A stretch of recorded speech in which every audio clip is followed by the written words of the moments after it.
The widow smiled for the first time in years. Mercy Lyle whispered into the fold of her gloved hand. And because she had spent half her life sorting other people's letters and the other half sorting what those letters had done to them, the words did not stay private for even 3 breaths. They moved from the postmistress to Ruth Banning at the pie table, from Ruth to Sheriff Caleb Dunn by the coffee urn, and from Caleb to the far wall of the Mancos Grange Hall, where a row of men in brushed coats turned as if they might catch the exact moment with their own eyes. Eleanor Vale did not seem to notice any of them. She stood beneath a string of kerosene lamps in a dark sage dress that covered her from throat to wrists to boots, one hand resting on the back of an empty chair, her gaze fixed not on the people who had watched her endure 5 winters of widowhood but on the carpenter by the door with creek water still dried pale on his boots. Her mouth curved once, small and certain, as if the smile belonged not to the room but to some answer she had already made peace with. In a town like Mancos, Colorado, people could forgive silence. They had less practice forgiving mystery. That was why everyone wanted to know why. 3 months earlier, before the cottonwoods along Chicken Creek had turned yellow and before the first wagon loads of apples came down the road into town, Eleanor Vale had been 34 years old and as carefully arranged as a cupboard shelf. She owned 160 acres east of Mancos, 12 irrigated by a ditch her husband had dug by hand, 62 planted in alfalfa, 30 in pasture, the rest broken among orchard rows, outbuildings, and the stubborn Colorado scrub that always came back if a person looked away too long. Her husband, Thomas Vale, had been dead since May 18, 1886, when a spring flood took the wagon beneath him at the Dolores Crossing. Eleanor did not invite correction. She paid what she owed, attended church on alternate Sundays, sold apples by the crate in September, and smiled at no one often enough that some in town stopped expecting it altogether. Grief does not always make a scene. Sometimes it just becomes a way of holding your shoulders. What the town knew about Jonah Mercer, when summer broke and July leaned toward August, could have fit on the back of a feed receipt. He was 36. He had come north from the San Luis Valley the previous winter with a carpenter's chest, a careful seat on a horse, and 2 letters of introduction folded into the lining of his coat, one from a minister in Del Norte and another from a sawmill foreman outside Pagosa Springs. He slept in the loft over Cole's lumber shed and rose before the yard boys. He spoke when spoken to, measured twice, and had the patient hands of a man who disliked doing a thing badly in front of witnesses. On Thursdays he delivered planed boards and sacks of nails along the county road because Cole was older and preferred a desk. That was how he first came regular to the Vale place, walking lumber from wagon bed to porch while Eleanor counted out coins on the railing, both of them speaking in figures, not feelings. Then cedar pegs cut to fit a broken orchard ladder. Jonah did the work, named the cost, and left. Routine is how lonely people agree to let each other exist. The arrangement might have stayed that plain through harvest if the storm on August 21st had not rolled over the San Juan Range with a violence out of proportion to its short life. It struck after midnight, sudden as a door kicked inward, flattening the orchard grass, shearing small branches from the oldest apple trees, and hurling enough runoff through the north draw to rip 12 yards of fencing out by the posts. Eleanor heard the cattle bawling before dawn and was outside with a lantern, skirts dark to the knees, before the sky had chosen a color. The north pasture opened onto the wash, and 2 steers had already shouldered toward the creek. She had 1 rope in hand and no second pair of arms when Jonah Mercer came over the rise at a run, hatless, with a coil of wire across one shoulder and a post maul dragging behind him in the wet. He had seen the breach from the lumber road and had not waited to be asked. For 40 minutes they worked in mud that sucked at boots and flung cold water against their shins. He drove 2 salvaged posts into the softened bank, ran wire, braced with split rails, and held the line long enough for her to push the last steer back through. When at last the bawling settled into snorts and the day thinned silver behind the orchard, Eleanor pushed the wet hair off her temple and said, "You did not have to come." Jonah answered without heroics. "No." But the fence did. It was the first unnecessary thing either of them had done for the other, which is to say it was not unnecessary at all. Trust often begins where pride runs out of daylight. He came back after breakfast with dry gloves, a crowbar, and 2 younger Cole boys to help set the replacement post straight. Eleanor did not ask who had told him he could. She brewed coffee strong enough to keep the rain from settling in a man's bones and left the pot on the porch rail without announcing it. By noon the breach held clean. By evening he had lifted the sagging gate at the lower pasture, packed gravel under the hinged stone, and reset the bar so it no longer scraped a trench in the dirt every time she opened it. None of that had been on the morning's account. When she tried to add it, standing at her kitchen table with a ledger open and spectacles low on her nose, Jonah shook his head. Put it under storm. She looked at him for a long second, then wrote exactly that in careful ink. Storm. In the weeks that followed, the phrase became a private category neither one of them named aloud. Eleanor still paid for materials, and Jonah still counted nails as if precision were moral, but the labor around the place began to carry a different weight. He was the person who noticed what would fail before it failed. Love does not always arrive declaring itself. Sometimes it arrives carrying tools. Mancos was not a large enough town for any change to stay local. By the first Tuesday in September, Mercy Lyle had observed that Jonah Mercer's wagon appeared at the Vale Gate more often than the invoice slip suggested. Ruth Banning had observed that Eleanor bought extra chicory because she was no longer drinking coffee alone, and old Reverend Pike had observed nothing at all until his wife Nora told him plainly that men often confused holiness with blindness. The widow smiled for the first time in years, Mercy said once in the post office when Eleanor had left not 30 seconds earlier. The sentence part wonder and part claim of authorship, as if spotting the smile had given her some legal share in it. A smile is not a wedding license. No, Mercy said, peering over the rims of her spectacles. But it is a gate left open. The town began doing what towns do, fitting possibility to people before the people themselves had consented. She felt it at the general store when Amos Kittredge, who sold feed, hardware, lamp oil, and the sort of good opinion money purchases by habit, carried her flour to the wagon without asking if she preferred to lift it herself. But grief had taught her the price of making every correction. So she thanked him and drove home with her jaw set against kindness. Being seen was not always the same thing as being understood. September opened gold along the ditch banks. The apple crop ran better than the previous year. 31 crates from the north rose and 20 from the south by the second picking, and the days filled with the mechanical intimacy of necessary work.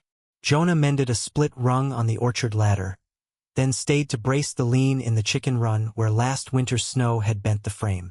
He rehung the milkroom door so it shut against flies. He replaced the warped board on the porch step that had caught Eleanor's heel twice in 1 week and never mentioned either stumble. The labor varied because the place demanded it. The meaning varied because they did not yet know what to call it. Some acts asked strength. Some asked patience. Some asked the sort of attention that can only come from noticing how another person moves through a room when no one applauds them for it. By the middle of the month, Eleanor had stopped asking whether he could stay an extra hour and started asking whether he had eaten. Not every change announces itself at the front door. Some come in through the kitchen. If Jonah Mercer represented the possibility nobody in town had approved in advance, Amos Kittredge represented the possibility almost everyone had. Amos was 41, a widower in the thin technical sense that his wife had died 8 years earlier and left him no children, no scandal, and a storefront paid for in full. He wore clean collars even on market day, quoted freight prices from memory, and believed, sincerely enough to be dangerous, that stability was a form of affection. He had begun calling on Eleanor the winter before with practical gifts disguised as convenience. A bag of seed potatoes at cost, a catalog from Pueblo, an offer to broker her cattle at a fair rate before the November auction. He never overstepped in manner. Instead, he spoke in the soft language of best interest. A woman running 160 acres alone, he said, ought to have dependable help under her own roof. A respectable arrangement quieted gossip. Bankers extended patience more willingly when they believed a household had future muscle behind it. Amos never insulted Thomas's memory. He simply spoke as though memory and acreage were different problems requiring different tools. Eleanor did not dislike him. That was part of the difficulty. There is less moral comfort in resisting a good man for the wrong good reason. The first true smile Jonah saw did not happen in town under witnesses. It happened on a raw morning 2 days after the first frost. when Eleanor came back from the smokehouse carrying cured hams to find her kitchen changed in 3 small ways that made the whole room seem to breathe differently. The pantry shelves, which had sloped toward collapse since the spring damp, now sat square and sanded. The stove flue no longer coughed smoke into the rafters because someone had reseated the iron collar and packed the seam tight with fresh clay. And the east window, whose sash had jammed for so long she had ceased trying it, lifted on a new pine frame that Jonah had planed and fitted before dawn. Morning light struck the preserving jars and turned the glass tops white gold. Jonah stood by the table with his hat in both hands, as if prepared to apologize should she consider the liberty too much. "Cole had leftover pine," he said. "I put the cost in the ledger." Eleanor set the hams down, crossed to the window, and raised it another inch. Something smaller and truer, as if a room inside her had remembered it possessed a door. She smiled then, once, and when she turned back the expression had not vanished. "Thomas always said this room needed more mourning," she said. Jonah answered, "Then he was right. Grief does not leave. It just learns to share the house with other things." After that morning the trouble shifted from notice to interpretation. Eleanor could accept a fixed shelf, a sound hinge, a cleared ditch, because work had always been the plainest language in her life. What unsettled her was how the body betrayed understanding before the mind consented to it. She found herself listening for Thursday wagon wheels before noon, setting aside the better apples because Jonah preferred the tart ones, saving bent nails in a coffee tin because he straightened and reused them rather than wasting iron. Once, brushing flour from the table after pie dough, she caught herself wondering whether the loft over Cole's lumber shed held enough blankets for October nights. She grew annoyed at the thought not because it was tender but because it was habitual. Meanwhile, the town chorus gathered confidence. Mercy asked 3 questions too casually about the height of Jonah's shoulders. Ruth sent over an extra loaf, in case the carpenter stays for supper. Nora Pike, who believed God did some of his clearest work through women speaking plainly on back porches, told Eleanor after Wednesday prayer that loneliness could turn into stubbornness, so gradually a person mistook the two. Eleanor answered that a person could just as easily mistake gossip for wisdom. Nora said she knew, then kissed her cheek anyway. Feelings that arrive late are often the ones that require the most housekeeping. The first time Jonah said anything of his own past that could not be found in a hiring note was at the creek edge in early November, when they were setting flat stones to steady the crossing between the lower pasture and the cottonwoods. Eleanor was kneeling in the cold grass, testing which stones rocked, when she asked without looking up, "Why don't you stay anywhere?" It was the sort of question built by months rather than boldness, and because it had taken her that long to ask, Jonah did not insult it with a quick answer. He placed another stone, set his boot against it and said, "I used to." Then the rest came in the plain, compressed manner of a man who had practiced keeping grief inside a small space. In Trinidad 7 years earlier, he had built cabinetry in a house on Elm Street. He had a wife named Rosa, who laughed with her whole face, and a daughter who lived only 11 months. Fever took the child in January and Rosa in February. He finished the kitchen shelves after both funerals because the work had been promised and promise felt easier than stopping. When spring came, every room in that house knew too much about him, so he left before the cottonwoods leafed out and had not stayed in one place through a second spring since. She handed him the iron pry bar and said very quietly, "Set the next stone deeper." It was enough, so does respect. What changed after that was not speed but permission. Eleanor began leaving the back door unlatched on mornings Jonah was expected, and Jonah began entering through it only after a knock meant more as courtesy than barrier. He repaired the rocking kitchen chair Thomas had built from green cottonwood too quickly in 1883, shaving one leg true and pegging the seat rails so cleanly the old creak vanished. Near Veterans Day he found, in the far corner of the harness room, a narrow bench Thomas had started and never finished for the porch. The seat planks were rough cut, one arm only half-shaped, a project abandoned when flood season turned to funeral. Jonah said nothing when he carried it out. 2 evenings later he brought it back planed, pegged, sanded smooth, the cottonwood pale as bone in the porch light. Eleanor ran her fingertips over the grain and had to look toward the pasture before speaking. You shouldn't have known what this was for. Jonah rested his hand on the finished arm and answered, Maybe I didn't. Maybe I only knew it wasn't meant to stay unfinished. Some kindnesses reach you by finishing what grief left sitting in the corner. By then Amos Kittredge had noticed that whatever chance he once possessed of being considered inevitable was slipping into the category of work that must be argued for. He did not turn petulant. Again, that would have simplified everyone's conscience. Instead, he increased his presence at exactly the moment society would approve. He offered to drive Eleanor's late apples to the railhead when snow threatened the pass. He stayed after church to ask if she had considered refinancing the remaining note with the bank in Durango before rates rose. He mentioned, only once and with care, that a woman who smiled more lately ought to think about whether the people giving her reasons to smile also gave her secure standing for January. Eleanor heard the fairness in it. She also heard the assumption that happiness required ratification by ledger. Through all of it, Eleanor kept her manner composed, sold 12 steers at the November auction for $29 a head, negotiated salt costs with Amos without flinching, and found herself more tired by politeness than by labor. Approval, she discovered, could press on a person almost as hard as loneliness. The thing that pushed matters toward decision was small enough at first to be mistaken for weather. On the second Wednesday after the auction, Jonah arrived to reset a loose shutter and found 2 of Amos's men loading 20 sacks of winter feed into Eleanor's barn.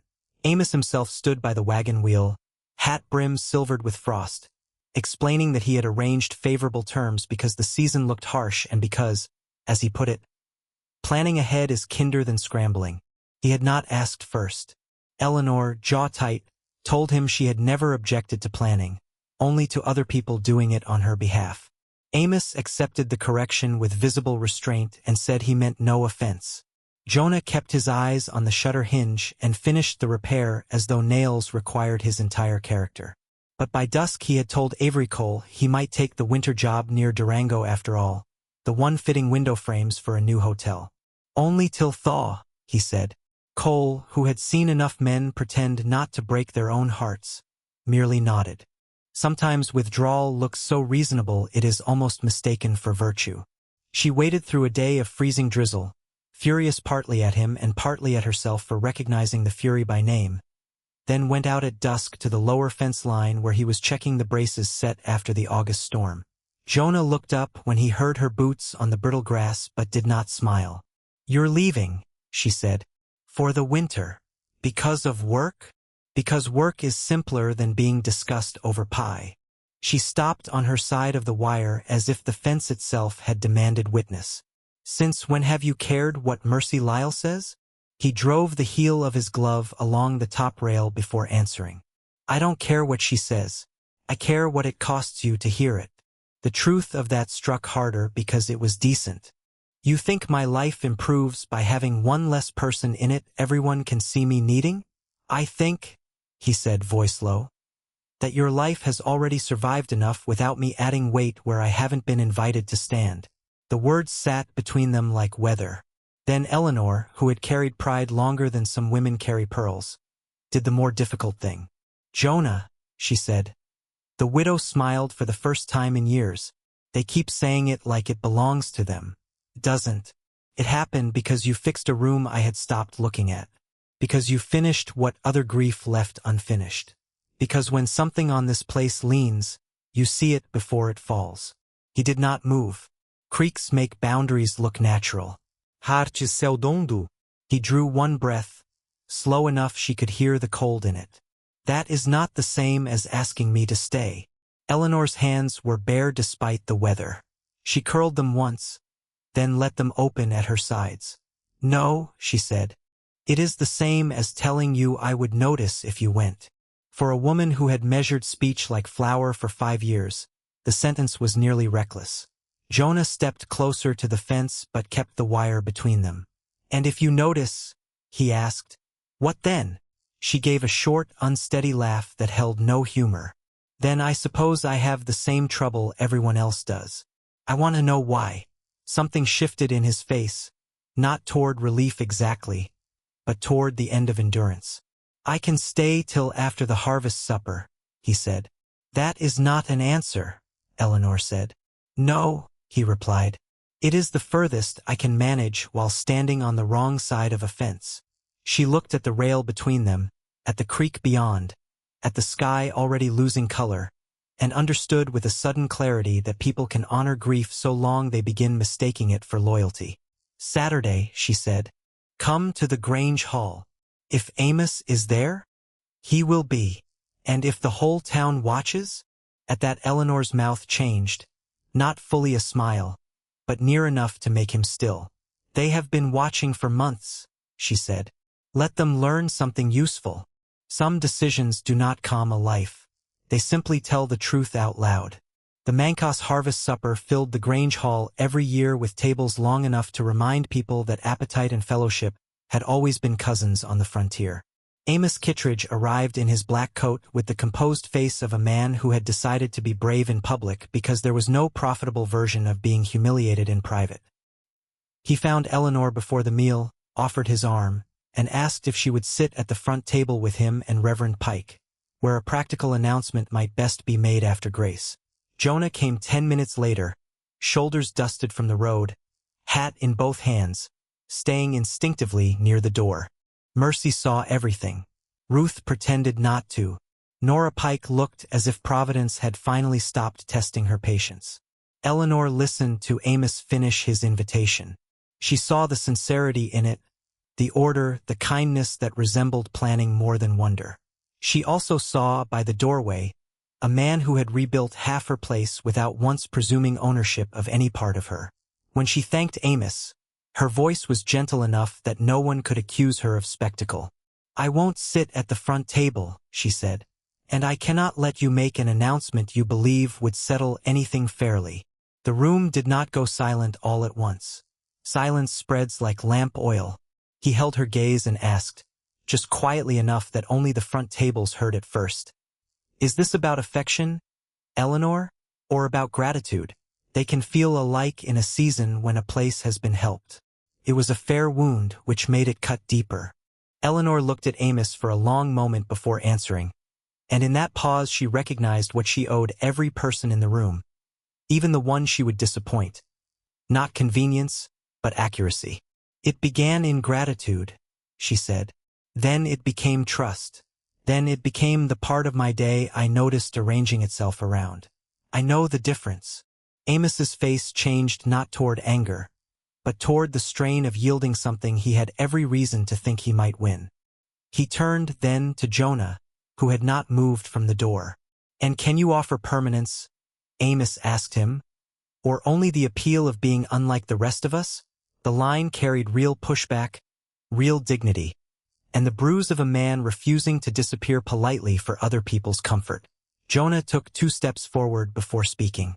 I can offer work that stays done, he said. I can offer not deciding for her what counts as safety. As for permanence, I was prepared to leave because I thought that would spare her trouble. If she asks me to stay, I will make staying the plainest promise I know how to keep. Sometimes the difference between 2 men is not goodness. It is whether they understand that love cannot be managed into existence. It would have been easier for Eleanor and more dramatic for the room if she had crossed straight to Jonah then. Instead, she did the quieter, harder thing first. She looked back at Amos and said, You have been kind to me, and I do not forget kindness. But I will not be folded into a solution merely because it is tidy. Amos bowed his head once. The muscle in his jaw moved. No, he said after a moment. You were never tidy. Ruth Banning laughed softly into her napkin, then had the decency to turn it into a cough. Amos stepped aside. There was cost in the motion. Everyone in the room could see it, which is why the dignity of it mattered. Eleanor then crossed the floor, not hurried, not shy, simply certain. Jonah met her halfway between the back wall and the front tables, as if even now he would not make her walk the entire distance alone. Up close, with the entire town pretending not to lean forward, she said the sentence that would be repeated in Mancos for years, not because it was grand but because it was exact. If you stay, she told him, stay where I can find you in the morning. The room exhaled as one body. Jonah's answer was small enough only she heard the first half of it. "I've been trying to," he said. Then, because truth sometimes deserves witnesses, he said more clearly, "All right, there are moments when a life changes without thunder." A crowded hall, a steady voice, a person no longer hiding what they already know. The smile that followed was the one Mercy Lyle had carried across town by midnight and into history by Sunday dinner. The widow smiled for the first time in years, people said again. But now the sentence no longer belonged to speculation. It belonged to evidence. Eleanor's smile was not girlish, not dazzled, not the bright reward of being chosen at last by public opinion. It was older than that. It looked like a locked room opened and found still useful. Amos left before pie was served, but not before shaking Jonah's hand with the measured pressure of a man choosing honor after disappointment. Jonah stayed through the winter. At first he kept his bunk above the lumber shed because decency in a small town moves at the speed of observation. Then, after the first heavy snow in December collapsed the old calf shelter, and he worked beside Eleanor until midnight raising a sturdier one from pine posts and salvaged tin. Reverend Pike found a reason to call at the Vale place on a Tuesday and leave having spoken at length about practical arrangements, reputations already altered, and the foolishness of making honorable people sleep in separate buildings for the comfort of spectators. Even ministers sometimes arrive late to common sense. Snow settled clean over Montezuma County that year, deeper in January than it had the 2 winters prior. Under it the Vale place changed its habits. Jonah built a covered woodshed along the north wall so Eleanor no longer had to cross an iced yard before dawn. He boxed in the exposed section of the irrigation headgate to spare spring damage. He reinforced the tackroom shelves and fitted a proper latch on the linen press upstairs. None of these things asked applause. All of them altered daily life at the level where love becomes believable. Eleanor, in return, did not turn tender by miracle. She turned tender by practice. She mended the elbow of Jonah's work coat before he noticed the tear. She saved the heel crust he liked from the bread pans.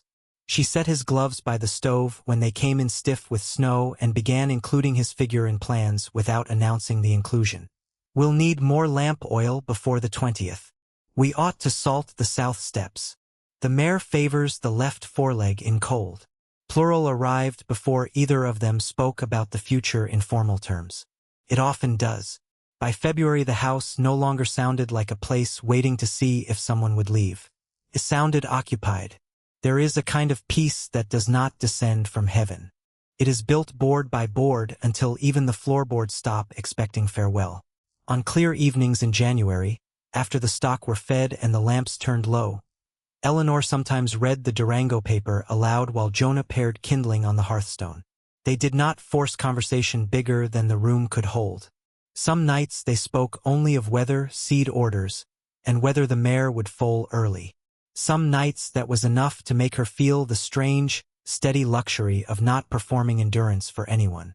Once Mercy stopped by with yeast and found them laughing over a crooked advertisement for a patent churn.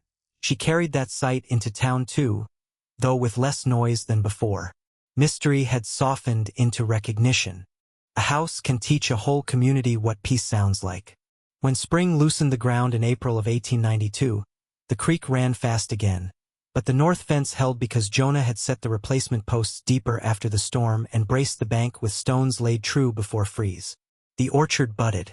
The east window threw white light over the breakfast table, just as Thomas had once intended and Jonah had quietly delivered. On April 23rd, after morning chores and before the second milking bell from the neighboring Harlan place, Eleanor and Jonah stood at the same lower fence line where they had once spoken through wire and distance. This time the gate stood open. Reverend Pike said the necessary words. Amos attended in a dark coat, removed his hat during the vows, and left a set of new pruning shears on the porch as a wedding gift with a card that read, "For the next season." Some endings do not humiliate the people who lose them. They simply ask everyone to grow up a little.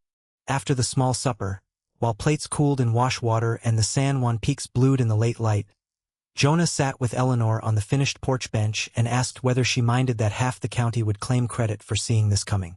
Eleanor leaned her shoulder against his and said, "Let them. They missed the important part." "Which part was that?" he asked. She looked through the open east window at the long line of morning jars catching evening memory. Why? She said. The why was never public. And if you are listening to this from a place far from Colorado, or from a life that has taught you to confuse endurance with the whole of your identity, perhaps Eleanor's story is worth keeping for one plain reason. Being strong through grief is honorable. It is not the only honorable thing. There may come a day when the bravest act available to you is not surviving another season exactly as you have, but allowing one quiet, competent person to change the sound a house makes around you. Not with speeches, not with rescue, with attention, with steadiness, with the kind of care that remembers the east window, the loose hinge, the unfinished bench, and understands that love is sometimes just work done faithfully in the direction of another person's peace. Thank you for riding through this story with me. Until next time, keep riding. And if you want to hear what happened when a lone ranch hand built a schoolhouse window facing east for the teacher who had forgotten how mornings could begin, that trail is waiting just ahead.